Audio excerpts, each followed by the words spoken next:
അൽഹംദുലില്ലാഹി റബ്ബിൽ ആലമീൻ. അല്ലാഹുമ്മ സ്വല്ലി അലാ മുഹമ്മദിൻ വഅലാ ആലിഹി വഅസ്ഹാബിഹി അജ്മഈൻ. അഊദു ബില്ലാഹി മിനശ് ശൈത്വാനിർ റജീം. ബിസ്മില്ലാഹിർ റഹ്മാനിർ റഹീം. അലം തറ ഇലല്ലദീ ഹാജ്ജ ഇബ്രാഹീമ ഫീ റബ്ബിഹി അന്നാ ആതാഹുല്ലാഹുൽ മുൽക ഇദ് ഖാല ഇബ്രാഹീമു റബ്ബിയല്ലദീ യുഹ്യീ വയുമീത്ത് റബ്ബിയല്ലദീ ഖാല അനാ ഉഹ്യീ വഉമീത്ത് ഖാല ഇബ്രാഹീമു ഫഇന്നല്ലാഹ യഅ്തി ബിശ്ശംസി മിനൽ മശ്രിഖി ഫഅ്തി ബിഹാ മിനൽ മഗ്രിബി ഫബുഹിതല്ലദീ കഫർ വല്ലാഹു ലാ യഹ്ദിൽ ഖൗമൽ ളാലിമീൻ. സദഖല്ലാഹുൽ അലിയ്യുൽ അളീം. കഴിഞ്ഞ ആയത്തിൽ പറഞ്ഞത് അല്ലാഹു വലിയുല്ലദീന ആമനു, വിശ്വസിക്കുന്നവരുടെ വലിയാണ് അല്ലാഹു. യുഖ്രിജുഹും മിനൽ ദുലുമാതി ഇലൻ നൂർ, അവരെ അവൻ അന്ധകാരങ്ങളിൽ നിന്നും പ്രകാശത്തിലേക്ക് കൊണ്ടുവരുന്നു. അള്ളാഹുവിൻ്റെ വളരെ പ്രധാനപ്പെട്ട ഒരു സിഫത്തായിട്ട് ആയത്തുൽ കുർസിയിൽ നമ്മൾ പരിചയപ്പെട്ടത് അൽ ഹയ്യ് എന്നുള്ളതാണ്, ജീവൻ എന്നുള്ളതാണ്. സ്വയം നിലനിൽക്കുന്നവനാണ്. അതോടൊപ്പം അള്ളാഹു ഖുർആനിൽ ജീവൻ എന്താണ്, ജീവിതം എന്താണ് എന്നൊക്കെ വിശദീകരിച്ചതിനെക്കുറിച്ച് നമ്മൾ പറഞ്ഞിരുന്നു. ജീവൻ എന്ന് പറഞ്ഞാൽ അള്ളാഹുവിൻ്റെ പ്രകാശമാണ്, അത് നിത്യതയാണ്. അള്ളാഹുവാണ് പ്രകാശത്തിലേക്ക് നയിക്കുന്നവൻ. അതുപോലെ അള്ളാഹുവിൻ്റെ മാർഗത്തിൽ യുദ്ധം ചെയ്യുന്നതിനെക്കുറിച്ചും യുദ്ധത്തിൽ കൊല്ലപ്പെടുന്നതിനെക്കുറിച്ചുമൊക്കെ അതാണ് ജീവിതമെന്ന് പറഞ്ഞു. അള്ളാഹുവിൻ്റെ മാർഗത്തിൽ നിന്ന് പിന്തിരിയുന്നതിനെക്കുറിച്ച് മരണമാണെന്ന് പറഞ്ഞു. ഇങ്ങനെയുള്ള അള്ളാഹു അൽ ഹയ്യായ അള്ളാഹു, അവൻ എങ്ങനെയാണ് മനുഷ്യരെ, ജനങ്ങളെ ജീവിപ്പിക്കുന്നത് എന്നതിനെ വിശദീകരിക്കുന്ന 3 സംഭവങ്ങളാണ് പറയാൻ പോകുന്നത്. ഇതിൽ 2 സംഭവങ്ങൾ ഇബ്രാഹിം അലൈഹിസ്സലാമുമായി ബന്ധപ്പെട്ടാണ്. ആദ്യത്തെ സംഭവം അള്ളാഹു പറയുന്നു, അലന്തറ ഇലല്ലദീ ഹാജ്ജ ഇബ്രാഹീമ, നീ കണ്ടില്ലേ അഥവാ അറിഞ്ഞില്ലേ, അല്ലദീ ഹാജ്ജ ഇബ്രാഹീമ, ഇബ്രാഹീമിനോട് തർക്കിച്ചവനെ, അവനെ നീ അറിയില്ലേ, ഫീ റബ്ബിഹി, തൻ്റെ റബ്ബിൻ്റെ കാര്യത്തിൽ, റബ്ബിനെക്കുറിച്ച് ഇബ്രാഹീമിനോട് തർക്കിച്ചവനെ നീ കണ്ടില്ലേ. ഇബ്രാഹിം അലൈഹിസ്സലാമിനോട് തർക്കിച്ചവൻ എന്നുദ്ദേശിച്ചത് ഖുർആൻ വ്യാഖ്യാതാക്കളൊക്കെ ഐക്യകണ്ഠമായിട്ട് പറഞ്ഞിരിക്കുന്നത് അത് നമ്രൂദ് എന്ന് പറയുന്ന രാജാവാണ് എന്നുള്ളതാണ്. ഇമാം ഖുർത്തുബി റഹിമഹുല്ലാഹ് പറയുന്നു, വഹുവ അൻ നമ്രൂദ്, അത് നമ്രൂദാണ്. മലിക്കു സമാനിഹി, അദ്ദേഹത്തിൻ്റെ കാലഘട്ടത്തിലെ രാജാവായിരുന്നു. അതുപോലെ വസ്വാഹിബുന്നാർ, ഇബ്രാഹിം അലൈഹിസ്സലാമിനെ തീയിലേക്ക് എറിഞ്ഞ ആളും ഈ രാജാവാണ്. ഈ അഭിപ്രായമാണ് ഹാദ ഖൗലു ഇബ്നു അബ്ബാസ് റളിയല്ലാഹു അൻഹുവിൻ്റെ അഭിപ്രായം ഇതാണ്. മുജാഹിദ്, ഇമാം മുജാഹിദ്, താബിഈങ്ങളിൽപ്പെട്ട വളരെ പ്രബലനായ ഖുർആൻ വ്യാഖ്യാതാവായ ഇമാം മുജാഹിദ് റഹിമഹുള്ളയുടെ അഭിപ്രായം അതാണ്. അതുപോലെ താബിഈങ്ങളിൽപ്പെട്ട പ്രബലരായ ഖതാദ റഹിമഹുള്ളയുടെ അഭിപ്രായം അതാണ്. റബീഇ വസുദ്ദി ഇബ്നു ഇസ്ഹാഖ് സെയ്ദ് ഇബ്നു അസ്ലം വഗൈരിഹിം, ഇങ്ങനെ ഏകദേശം എല്ലാ പ്രബലരായ ഖുർആൻ വ്യാഖ്യാതാക്കളുടെയും അഭിപ്രായം അതാണ്. ഇത് നമ്രൂദ് ആണ്. അദ്ദേഹം ആ കാലത്തിലെ രാജാവായിരുന്നു. ഇബ്രാഹിം അലൈഹിസ്സലാമിൻ്റെ കാലഘട്ടത്തിൽ അദ്ദേഹമാണ് ഇബ്രാഹിം അലൈഹിസ്സലാമിനെ തീയിലേക്ക് എറിഞ്ഞതും. ഇവിടെ ഇബ്രാഹിം അലൈഹിസ്സലാമുമായിട്ട് അദ്ദേഹം നടത്തുന്ന സംഭാഷണം, ഇബ്രാഹിം അലൈഹിസ്സലാമുമായിട്ട് അദ്ദേഹം തർക്കിച്ചു എന്നാണ് ഖുർആൻ പറയുന്നത്.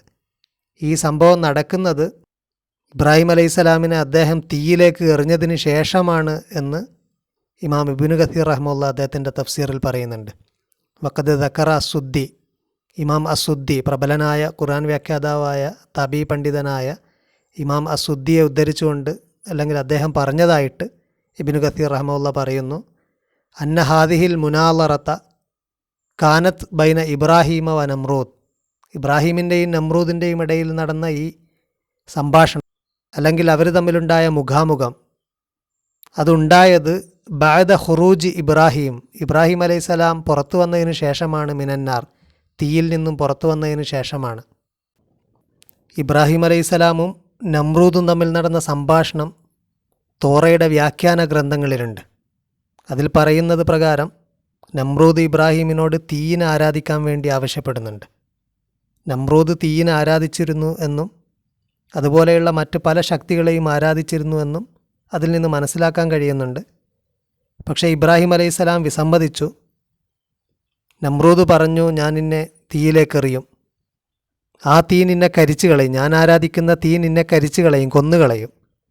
ഇനി നിനക്ക് വേറെ വല്ല ദൈവവും ഉണ്ടെങ്കിൽ ആ ദൈവം ഒന്ന് രക്ഷിക്കട്ടെ, അതൊന്ന് കാണണമല്ലോ എന്ന് പറഞ്ഞുകൊണ്ടാണ് നമ്രൂദ് ഇബ്രാഹീമിനെ എറിയുന്നത് എന്ന് തോറയുടെ വളരെ പുരാതനമായ വ്യാഖ്യാന ഗ്രന്ഥങ്ങളിൽ പറയുന്നുണ്ട്. ഈ സംഭവത്തെക്കുറിച്ച് ഖുർആൻ പറഞ്ഞു, ഖാലു ഹരിഖു, അവർ പറഞ്ഞു, ജനങ്ങളൊക്കെ പറഞ്ഞു, അദ്ദേഹത്തെ ചുട്ടരിച്ച് കളയൂ. വൻസുറു ആലിഹത്തക്കും, അതുവഴി നിങ്ങളുടെ ദൈവങ്ങളെ, നിങ്ങൾ ആരാധിക്കുന്ന ആരാധ്യ വസ്തുക്കളെ നിങ്ങൾ സഹായിക്കൂ. അദ്ദേഹത്തെ തീയിലെറിഞ്ഞുകൊണ്ട് നിങ്ങൾ സഹായിക്കൂ. ഇങ്കുന്തും ഫായിലിൻ, നിങ്ങൾ വല്ലതും ചെയ്യുന്നവരാണെങ്കിൽ, നിങ്ങൾക്ക് വല്ലതും ചെയ്യാൻ കഴിയുമെങ്കിൽ നിങ്ങൾ ചെയ്യേണ്ടത് ഇദ്ദേഹത്തെ തീയിലിടുകയാണ് എന്ന് ജനങ്ങൾ പറഞ്ഞു എന്ന് ഖുർആൻ പറയുന്നു. അങ്ങനെ തീയിലിട്ടതിന് ശേഷം സംഭവിച്ചതിനെക്കുറിച്ച് അടുത്ത ആയത്തിൽ പറയുന്നത്, കുൽന, നാം പറഞ്ഞു, അള്ളാഹു പറഞ്ഞു. സൂറ അൽ അംബിയയിലെ 70-ാമത്തെ ആയത്താണ്. അള്ളാഹു പറഞ്ഞു, യാ നാറു, തീയെ, കൂനി ബർദം വ സലാമൻ അല ഇബ്രാഹിം, നീ ഇബ്രാഹീമിന് നല്ല സംരക്ഷണവും തണുപ്പുമായിരിക്കുക എന്ന് അള്ളാഹുവിൻ്റെ കൽപ്പനയുണ്ടായി. അങ്ങനെ അള്ളാഹു സുബ്ഹാനഹു വ തആല ഇബ്രാഹിം അലൈഹിസ്സലാമിനെ രക്ഷപ്പെടുത്തി, തീയിൽ നിന്നും രക്ഷപ്പെടുത്തി, വീണ്ടും രാജാവുമായിട്ട് ഇബ്രാഹിം അലൈഹിസ്സലാം നടത്തുന്ന മുഖാമുഖമാണ്, നടത്തുന്ന സംഭാഷണമാണ് ഇവിടെ പറയുന്നത്. അള്ളാഹു പറഞ്ഞു, അലം തറ ഇലല്ലദി ഹാജ ഇബ്രാഹിമ ഫി റബ്ബിഹി, തൻ്റെ റബ്ബിൻ്റെ കാര്യത്തിൽ ഇബ്രാഹിമിനോട് തർക്കിച്ചവനെ നീ കണ്ടില്ലേ? അന്നാത്താഹുല്ലാഹുൽ മുൽക്ക, അള്ളാഹു അദ്ദേഹത്തിന് ആധിപത്യം നൽകിയ കാരണത്താൽ, അള്ളാഹു നൽകിയ ആധിപത്യം കൊണ്ട് രാജാവായ അവൻ ഇബ്രാഹീമിനോട് അള്ളാഹുവിനെക്കുറിച്ച് തർക്കിച്ചത് നീ കണ്ടില്ലേ? ഇത് കാല ഇബ്രാഹീമു, ഇബ്രാഹിം അലൈഹിസ്സലാം പറഞ്ഞ സന്ദർഭം, റബ്ബി അല്ലദീ യുഹീ വ യുമീത്തു, എൻ്റെ റബ്ബ് ജീവിപ്പിക്കുകയും മരിപ്പിക്കുകയും ചെയ്യുന്നവനാണ്. അപ്പോൾ അദ്ദേഹം പറഞ്ഞു, ആ രാജാവ് പറഞ്ഞു, കാല, അവൻ പറഞ്ഞു, അന ഉഹീ വ ഉമീത്തു, ഞാനും ജീവിപ്പിക്കുകയും മരിപ്പിക്കുകയും ചെയ്യും. ഞാൻ വിചാരിക്കുമ്പോൾ എനിക്കൊരാളെ കൊല്ലാനും ഞാൻ ഉദ്ദേശിക്കുന്ന ആളെ വെറുതെ വിടാനും കഴിയും. അതുകൊണ്ട് നീ പറയുന്ന റബ്ബ്, നിൻ്റെ റബ്ബ്, അവൻ വിചാരിച്ചതുകൊണ്ട് മാത്രം ഒരാൾ ജീവിക്കുകയോ മരിക്കുകയോ ചെയ്യുന്നില്ല. നമുക്കും അതിൽ പങ്കുണ്ട്, അല്ലെങ്കിൽ ഞാൻ വിചാരിക്കുമ്പോഴും അത് നടക്കുന്നുണ്ട് എന്ന ഒരു ന്യായമാണ് ആ രാജാവ് മുന്നോട്ട് വെച്ചത്. ആ സമയത്ത് ഇബ്രാഹിം അലൈഹിസ്സലാം പറഞ്ഞു, കാല ഇബ്രാഹീമു, ഇബ്രാഹിം പറഞ്ഞു, ഫ ഇന്നല്ലാഹ യഗ്തി ബിശംസി മിനൽ മശ്രിഖ്, അള്ളാഹു നിശ്ചയമായും സൂര്യനെ കിഴക്ക് നിന്ന് ഉദിപ്പിക്കുന്നവനാണ്. ഫഅ്തി ബിഹാ മിനൽ മഗ്രിബ്, നീ കഴിയുമെങ്കിൽ അതിനെ പടിഞ്ഞാറ് നിന്ന് കൊണ്ടുവാ. ഇത് പറഞ്ഞ സമയത്ത് ഫബുഹിത്തല്ലദീ കഫറ, കുഫർ ചെയ്തവൻ, നിഷേധിച്ചവൻ, ധിക്കാരം പ്രവർത്തിച്ചവൻ, അവൻ ഉത്തരം മുട്ടിപ്പോയി, നിശബ്ദനായിപ്പോയി, അല്ലെങ്കിൽ അവൻ അന്താളിച്ചു പോയി എന്നൊക്കെയാണ് ബുഹിത്തയുടെ വാക്കിൻ്റെ അർത്ഥം. അതൊക്കെയാണ്. വല്ലാഹു ലാ യഹ്ദിൽ ഖൗമൽ ളാലിമീൻ, അക്രമിയായ ജനങ്ങളെ, അക്രമികാരികളായ ആളുകളെ അള്ളാഹു നേർമാർഗത്തിലേക്ക് നയിക്കുകയില്ല. ഇബ്രാഹിം അലൈഹിസ്സലാം സൂര്യനെ ചൂണ്ടിക്കാണിക്കാൻ ഒരു പ്രത്യേക കാരണമുണ്ട്. മെസപ്പൊട്ടോമിയൻ സമൂഹം, അദ്ദേഹം ജീവിച്ചിരുന്ന നാട്, ആ നാട്ടിൽ ബഹുദൈവ ആരാധനയായിരുന്നു. അനേക ദൈവങ്ങളെ ആരാധിച്ചിരുന്നു. ഏറ്റവും പ്രധാനമായിട്ട് 7 ദൈവങ്ങളുണ്ടായിരുന്നു. 7 ദൈവങ്ങളും സൂര്യനും ചന്ദ്രനും ചില ഗ്രഹങ്ങളുമാണ്. അവയ്ക്കൊക്കെ ഓരോ പേരുണ്ടായിരുന്നു, അവയ്ക്കൊക്കെ ഓരോ ദിവസങ്ങളുണ്ടായിരുന്നു. അങ്ങനെയാണ് ആഴ്ചയിൽ 7 ദിവസങ്ങളുണ്ടാകുന്നത്. മെസപ്പൊട്ടോമിയയിൽ നിന്ന് ഉത്ഭവിച്ചതാണത്. പിന്നീട് ബാബിലോണിയയിലും, പിൽക്കാലത്ത് ബാബിലോണിയൻ എംപയറിൻ്റെ ഭാഗം ആയിട്ടുള്ള നാടുകളൊക്കെ ആൻഷ്യൻ്റ് മെസപ്പൊട്ടോമിയയുടെ നാടുകളാണ്. ബാബിലോണിയ സയൻസിൻ്റെയും കലയുടെയൊക്കെ ഒരു വലിയ കേന്ദ്രമായിരുന്നു ഒരു കാലത്ത്. അവിടുന്ന് വന്നതാണ് ആഴ്ചയിലെ 7 ദിവസങ്ങളും അതിൻ്റെ പേരുകളും. ഓരോ ഗൃഹത്തിൻ്റെ പേരുകളാണ്.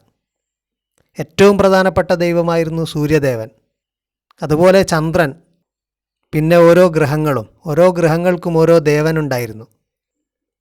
ഇബ്രാഹിം അലൈഹിസ്സലാമിന് അള്ളാഹു ആകാശഭൂമികളുടെ ആധിപത്യത്തിൻ്റെ രഹസ്യം കാണിച്ചു കൊടുക്കാറുണ്ടായിരുന്നു എന്ന് പറഞ്ഞുകൊണ്ട് ഖുർആൻ ഒരു സംഭവം പറയുന്നുണ്ട് സൂറ അൽ അൻആമിൽ. വകദാലിക നുരി ഇബ്രാഹിമ മലക്കൂത്ത സമാവാത്തി വല്ലർള്, ഇബ്രാഹിമിന് ആകാശഭൂമികളുടെ ആധിപത്യം നാം കാണിച്ചു കൊടുക്കാറുണ്ടായിരുന്നു. വലിയക്കൂന മിനൽ മൂക്കിനീൻ, അദ്ദേഹം ദൃഢബോധ്യമുള്ള ആളായി മാറാൻ വേണ്ടി അള്ളാഹു അദ്ദേഹത്തിന് ആകാശഭൂമികളുടെ ആധിപത്യത്തെക്കുറിച്ച് ചിന്തിപ്പിച്ചിരുന്നു. ഫലമ്മ ജന്ന അലൈഹില്ലയിലു റആ കൗക്കബൻ, അദ്ദേഹത്തെ രാത്രി മൂടിയപ്പോൾ, അദ്ദേഹത്തെ ഇരുട്ട് മൂടിയപ്പോൾ അദ്ദേഹം ഒരു ഗ്രഹത്തെ കണ്ടു. ആ ഗ്രഹത്തെ കണ്ടപ്പോൾ അദ്ദേഹം പറഞ്ഞു, ഇതാണ് എൻ്റെ റബ്ബ്. ഒരുപാട് ഗ്രഹങ്ങളുണ്ട്. അദ്ദേഹം ഒരു ഗ്രഹത്തെ കണ്ടപ്പോൾ പറഞ്ഞു, ഇതാണ് എൻ്റെ റബ്ബ്. അത് ചൊവ്വയാകാം, മറ്റേതെങ്കിലും ഗ്രഹമാകാം. ഏറ്റവും കൂടുതൽ സാധ്യത ചൊവ്വ ഗ്രഹത്തിനാണ്. അദ്ദേഹം ചൊവ്വ ഗ്രഹത്തെ കണ്ടപ്പോൾ ഇതാണ് എൻ്റെ റബ്ബ് എന്ന് പറഞ്ഞു. ഫലമ്മ അഫല കാല ലാ ഉഹിബുൽ ആഫിലീൻ. ആ ഗ്രഹം അസ്തമിച്ചു പോയപ്പോൾ അദ്ദേഹം പറഞ്ഞു, അസ്തമിച്ചു പോകുന്നതിനെയൊന്നും ഞാൻ ഇഷ്ടപ്പെടുന്നില്ല. ഇതൊറ്റ ഒരു ദിവസം നടന്ന സംഭവമല്ല. അദ്ദേഹം നിരന്തരം ചിന്തിക്കുകയാണ്. അദ്ദേഹം ആ ഗ്രഹത്തെ ദൈവമായിട്ട് കണ്ടു. പിന്നെ അതിനെപ്പറ്റി ചിന്തിച്ചു, അത് ദൈവമാണോ, അതെൻ്റെ റബ്ബാണോ? അദ്ദേഹത്തിന് മനസ്സിലായി അത് റബ്ബല്ല. കാരണം അത് വേറെ എന്തോ ഒന്നിനാൽ കൺട്രോൾ ചെയ്യപ്പെടുന്നുണ്ട്. അതുകൊണ്ടാണ് അത് അസ്തമിച്ചു പോകുന്നതും ഉദിച്ചു വരുന്നതും ഒക്കെ. അങ്ങനെ അദ്ദേഹം ഫലമ്മ അൽ ഖമറ ബാസിഅൻ, അദ്ദേഹം ഖമറിനെ കണ്ടു, ചന്ദ്രനെ കണ്ടു. ഉദിച്ചു വരുന്ന ചന്ദ്രനെ കണ്ടപ്പോൾ അദ്ദേഹം പറഞ്ഞു, കാല ഹാദാ റബ്ബി, ഇതാണ് എൻ്റെ റബ്ബ്. ഫലമ്മ അഫല കാല, അതും അസ്തമിച്ചു പോയപ്പോൾ അദ്ദേഹം പറഞ്ഞു, ല ഇല്ലം യഹ്ദിനി റബ്ബി, എൻ്റെ റബ്ബ് എനിക്ക് നേർമാർഗം കാണിച്ചു തന്നില്ലെങ്കിൽ ല അക്കൂനന്ന മിനൽ ഖൗമിൽ ലാലീൻ, വഴിതെറ്റിയ ജനങ്ങളുടെ കൂട്ടത്തിൽ ഞാനും പെട്ടുപോകും എന്ന് അദ്ദേഹം പറഞ്ഞു. ഫലമ്മ റാഷംസ ബാസിഖൻ, ഉദിച്ചു വരുന്ന സൂര്യനെ കണ്ടപ്പോൾ അദ്ദേഹം പറഞ്ഞു, കാല ഹാദാ റബ്ബി, ഇതാണ് എൻ്റെ റബ്ബ്. ഹാദ അക്ബർ, ഇതാണല്ലോ ഏറ്റവും വലുത്. ഫലമ്മ അഫലത്ത്, സൂര്യനും അസ്തമിച്ചപ്പോൾ കാല, അദ്ദേഹം പറഞ്ഞു, യാ കൗമി ഇന്നി ബരി ഉമ്മിമാ തുശിരിക്കൂൻ, നിങ്ങൾ പങ്കു ചേർക്കുന്നതിൽ നിന്നൊക്കെ ഞാൻ വിട്ടുനിൽക്കുന്നു. ഇന്നി വജ്ജഹത്തു വജ്ഹിയ ലില്ലദീ ഫത്തറസ്സമാവാതി വല്ലർള ഹനീഫ, ഞാൻ എൻ്റെ മുഖത്തെ തിരിച്ചു വച്ചിരിക്കുന്നു ആകാശങ്ങളും ഭൂമിയും മുഴുവനും സംവിധാനിച്ചവന് നേരെ. ഹനീഫ, നിഷ്കളങ്കമായിട്ട്, വക്രതയില്ലാതെ, വേറൊന്നിനെയും അസോസിയേറ്റ് ചെയ്യാതെ. വമാനമിനൽ മുശിരിക്കീൻ, ഞാൻ അസോസിയേറ്റ് ചെയ്യുന്ന പങ്കു ചേർക്കുന്ന ആളിൽ പെട്ടവനല്ല എന്ന് പറഞ്ഞുകൊണ്ട് അദ്ദേഹം യഥാർത്ഥ സൃഷ്ടാവിലേക്ക് അദ്ദേഹത്തിൻ്റെ മുഖം തിരിച്ചു വെച്ചു. ആ സന്ദർഭത്തിലാണ് അദ്ദേഹം ജനങ്ങളുമായിട്ട് സംവദിക്കുന്നതും ജനങ്ങളുമായിട്ട് തർക്കിക്കുന്നതുമൊക്കെ, ജനങ്ങൾ അദ്ദേഹത്തോട് തർക്കിക്കുന്നതുമൊക്കെ. അടുത്ത ആയത്തിൽ തന്നെ പറയുന്നത് വഹാജഹു ഖൗമുഹു, അദ്ദേഹത്തിൻ്റെ ജനത അദ്ദേഹത്തോട് തർക്കിച്ചു. ആ സന്ദർഭത്തിൽ അദ്ദേഹം ചോദിക്കുകയാണ്, കാല അത്തുഹാജൂനി ഫില്ല, അള്ളാഹുവിൻ്റെ വിഷയത്തിൽ നിങ്ങൾ എന്നോട് തർക്കിക്കുകയാണോ? വഖദ് ഹദാനി, അവൻ എനിക്ക് നേർമാർഗം കാണിച്ചു തന്നിരിക്കെ. വല അഖാഫു മാ തുശിരിക്കൂന ബിഹി, നിങ്ങൾ പങ്കുചേർക്കുന്നതിനൊന്നും ഞാൻ ഭയപ്പെടുന്നില്ല. ഇല്ലാൻ യഷാ റബ്ബി ഷെയ്അ, എൻ്റെ റബ്ബ് ഉദ്ദേശിക്കാതെ ഒന്നും സംഭവിക്കില്ല. വസിയ റബ്ബി കുല്ല ഷെയ്ഇൻ ഇൽമ, എൻ്റെ റബ്ബിൻ്റെ ഇൽമ് എല്ലാ വസ്തുക്കളിലും ചൂഴ്ന്നു നിൽക്കുന്നതാണ്. അഫലാ തദക്കറൂൻ, നിങ്ങളെന്താണ് ചിന്തിക്കാത്തത് എന്ന് അദ്ദേഹം തിരിച്ചു ചോദിക്കുന്നുണ്ട്. ഇവിടെ അദ്ദേഹം ഒരു ഗ്രഹത്തെ കാണുന്നു, അദ്ദേഹം ചന്ദ്രനെ കാണുന്നു, അദ്ദേഹം സൂര്യനെ കാണുന്നു. ഇത് മെസപ്പൊട്ടോമിയയിലെ, പുരാതന മെസപ്പൊട്ടോമിയയിലെ വിശ്വാസവുമായിട്ട് വളരെ ബന്ധപ്പെട്ട് കിടക്കുന്നതാണ്. സൂര്യനും ചന്ദ്രനും ഉൾപ്പെടെയുള്ള 7 പ്രധാനപ്പെട്ട ദൈവങ്ങളിൽ 3 ദൈവങ്ങൾ വളരെ സവിശേഷമായിട്ടുള്ള ദൈവങ്ങളായിരുന്നു. അതിലൊന്ന് സൂര്യനാണ്, രണ്ടാമത്തത് ചന്ദ്രനാണ്, മൂന്നാമത്തത് ഒരു ഗ്രഹമാണ്. സൂര്യൻ്റെ പേരിലുള്ള ദൈവം ഉത്തു എന്നും പിൽക്കാലത്ത് ശമഷ് എന്നുമൊക്കെ അറിയപ്പെട്ടിരുന്ന ദൈവം, ആ ദൈവമായിരുന്നു ഏറ്റവും പ്രധാനപ്പെട്ട വലിയ ദൈവം. അതുകൊണ്ടാണ് ഇബ്രാഹിം അലൈഹിസ്സലാം ഹാദ അക്ബർ എന്ന് പറഞ്ഞത്. ഇതാണ് ഏറ്റവും വലുത് എന്ന് പറഞ്ഞത് ആ ദൈവത്തെ ഉദ്ദേശിച്ചാണ്. ഈ ദൈവത്തെ നീതിയുടെയും ന്യായത്തിൻ്റെയും സത്യത്തിൻ്റെയും ഒക്കെ ദൈവമായിട്ടാണ് മെസപ്പൊട്ടോമിയക്കാർ മനസ്സിലാക്കിയിരുന്നത്. മാത്രമല്ല രാജാക്കന്മാരൊക്കെ ഈ ദൈവത്തിൻ്റെ അവതാരമോ പ്രതിനിധികളോ ആയിട്ടാണ് മനസ്സിലാക്കപ്പെട്ടിരുന്നത്. അതുകൊണ്ടാണ് ഇബ്രാഹിം അലൈഹിസ്സലാം സൂര്യനെ ചൂണ്ടിക്കാണിച്ചുകൊണ്ട് പറഞ്ഞത്, എൻ്റെ റബ്ബാണ് സൂര്യനെ കൊണ്ടുവരുന്നത്, അതിനെ ഉദിപ്പിക്കുന്നതും അസ്തമിപ്പിക്കുന്നതുമൊക്കെ എൻ്റെ റബ്ബാണ്. ഇനി നിനക്ക് കഴിയുമെങ്കിൽ, നിനക്ക് വല്ല പങ്കുമുണ്ടെങ്കിൽ നീ ആ സൂര്യനെ പടിഞ്ഞാറ് നിന്ന് കൊണ്ടുവാ. എൻ്റെ റബ്ബാണ് ജീവിപ്പിക്കുന്നവൻ, എൻ്റെ റബ്ബാണ് മരിപ്പിക്കുന്നവൻ. ഇത് പറഞ്ഞപ്പോൾ ആ രാജാവിന് ബോധ്യപ്പെട്ടില്ല. എങ്ങനെയാണത്, നിൻ്റെ റബ്ബിൻ്റെ തീരുമാനം എങ്ങനെയാണ് നടക്കുന്നത്? ഇബ്രാഹിം അലൈഹിസ്സലാം ഉടനെ പറഞ്ഞു, എൻ്റെ റബ്ബ് തന്നെയാണ് സൂര്യനെയും കൊണ്ടുവരുന്നത്, ഇനി നിനക്ക് കഴിയുമെങ്കിൽ നീ അതിനെ പടിഞ്ഞാറ് നിന്ന് കൊണ്ടുവാ. ഇത് പറഞ്ഞപ്പോൾ ആ രാജാവ് നിശബ്ദനായിപ്പോയി, വളരെ ആശ്ചര്യപ്പെട്ടുപോയി എന്നാണ് ഖുർആൻ പറയുന്നത്. എന്നിട്ട് അള്ളാഹു പറയുന്നു, അക്രമികളായ ആളുകളെ അള്ളാഹു നേർമാർഗത്തിലാക്കുകയില്ല. അള്ളാഹുവാണ് ജീവിതവും മരണവും നൽകുന്നത് എന്നും അള്ളാഹു വലിയുല്ലദീന ആമനു, വിശ്വസിച്ച ആളുകളുടെ വലിയ, അവരെ സംരക്ഷിക്കുന്ന ഉറ്റമിത്രം അള്ളാഹുവാണ് എന്നും യുഖ്രിജുഹും മിനദ്ദുലുമാതി ഇലന്നൂർ, അന്ധകാരങ്ങളിൽ നിന്നും പ്രകാശത്തിലേക്ക് അവരെ കൊണ്ടുവരുന്നത് അള്ളാഹുവാണ് എന്നും തെളിയിക്കുന്ന സംഭവമാണ് ഇബ്രാഹിം അലൈഹിസ്സലാമിൻ്റെ സംഭവം. അതിനുശേഷം അള്ളാഹു പറയുന്നത് മറ്റൊരു സംഭവമാണ്. തകർന്നടിഞ്ഞ നാടിനെ, ഒരു ജനതയെ അള്ളാഹു രണ്ടാമതെങ്ങനെയാണ് ഉയർത്തിക്കൊണ്ടുവരുന്നത് എന്നതാണ് രണ്ടാമത്തെ സംഭവത്തിലൂടെ പറയുന്നത്. ഇൻഷാ അള്ളാഹ് അടുത്ത ക്ലാസ്സിൽ നമുക്കത് വിശദീകരിക്കാം. വാഖിർ ദഅവാനാ അനിൽ ഹംദുലില്ലാഹി റബ്ബിൽ ആലമീൻ.